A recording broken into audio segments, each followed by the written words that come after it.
Cold calling is cooked.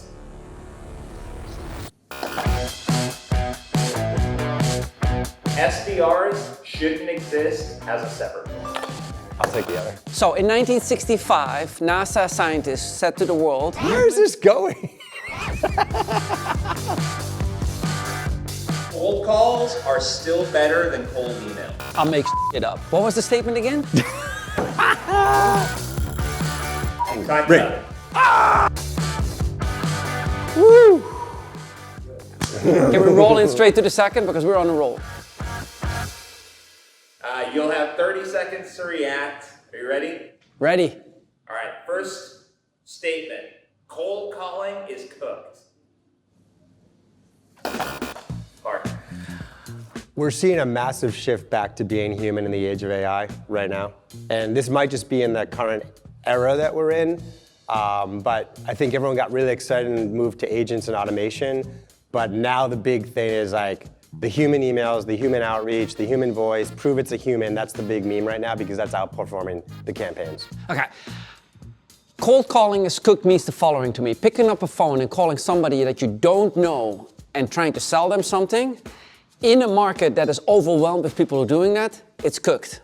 If the person is calling on an organization, for example, we have companies that sell to trucking organizations, right?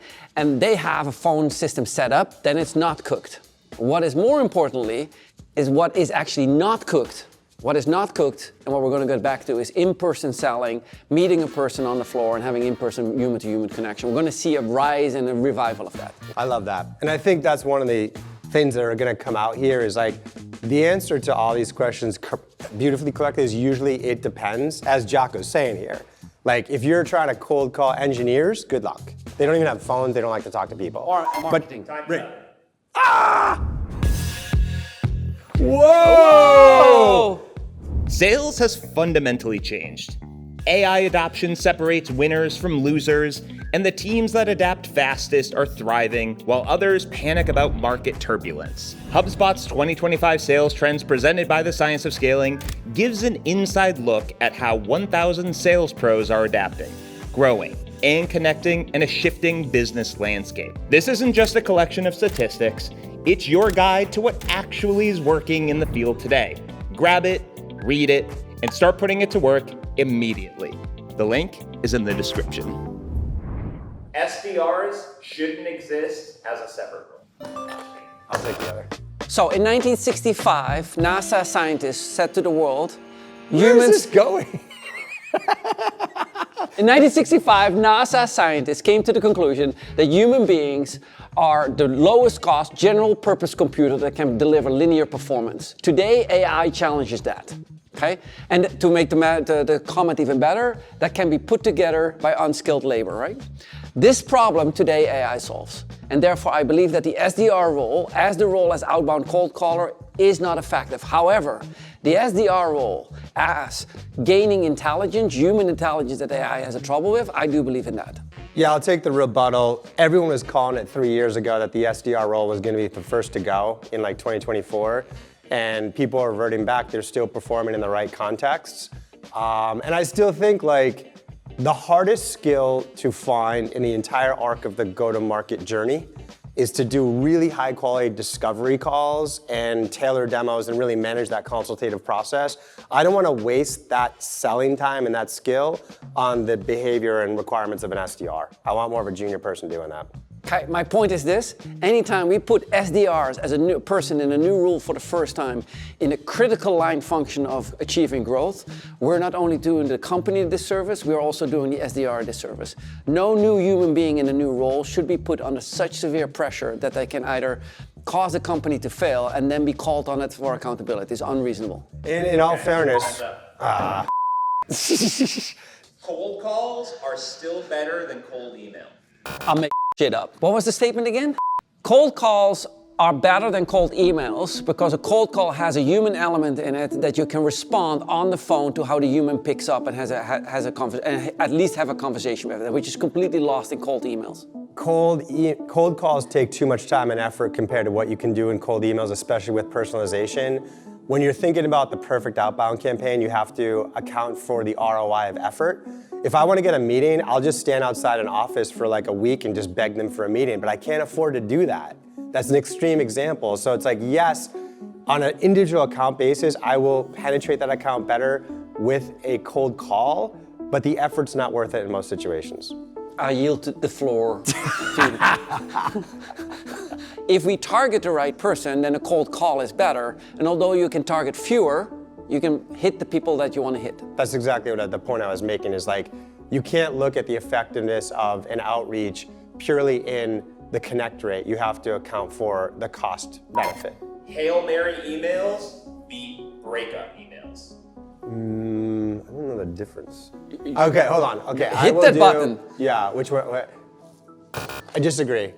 I like the breakup email aspect. I'm trying to think of an example of a Hail Mary one, but the breakup to me is clear, which is like, I've been trying you for 3 weeks, and I'm gonna assume that like, improving the abandonment rate on your e-commerce shopping cart is no longer a problem.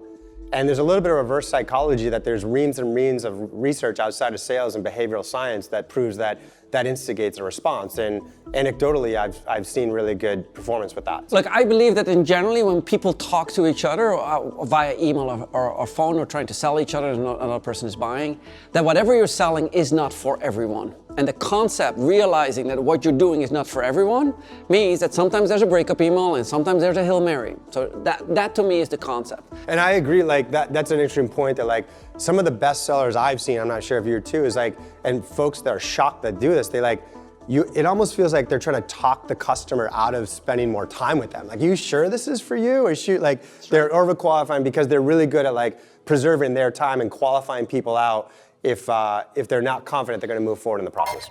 Writers make some of the best salespeople. I don't think I've ever seen it. Maybe like if I had to go outside of sales, like I always thought therapists and doctors, not that they would go into sales, but they have like a deep skill around that arena. But writers, I'm thinking someone that's like a deep thinker, slow processor. There's not a lot that's checking it off for me with alignment of like the pure human skills that correlate with sales. Writers are, when you think, writers are not just writing things, they're thinking about things. So the concept of thinking about things and then committing that to paper is a process that often makes you in context more valuable.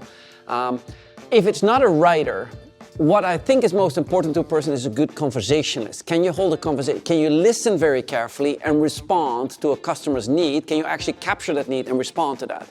If that is in writing or if that is in verbal, I leave that up to whatever the medium is, right? But writers has the same amount of skills that makes them unique as a talker or a public speaker makes them unique. So they're not standing out per se on one over the other. Volume is still better than precision. Yeah, that's really dying out. I don't think there's unique contexts where that has been true, but I don't even think that's been true 20 years ago in a lot of the contexts, and it's getting less true because of AI and the saturation it's created in the market. There's a much higher bar on the personalization to get someone's attention. So I think we're going in the opposite direction on that one. I'll take it in a different direction. Volume of depth of research and volume of depth of knowing about your customer absolutely is the new name of the game. Okay, that is our full first. Woo!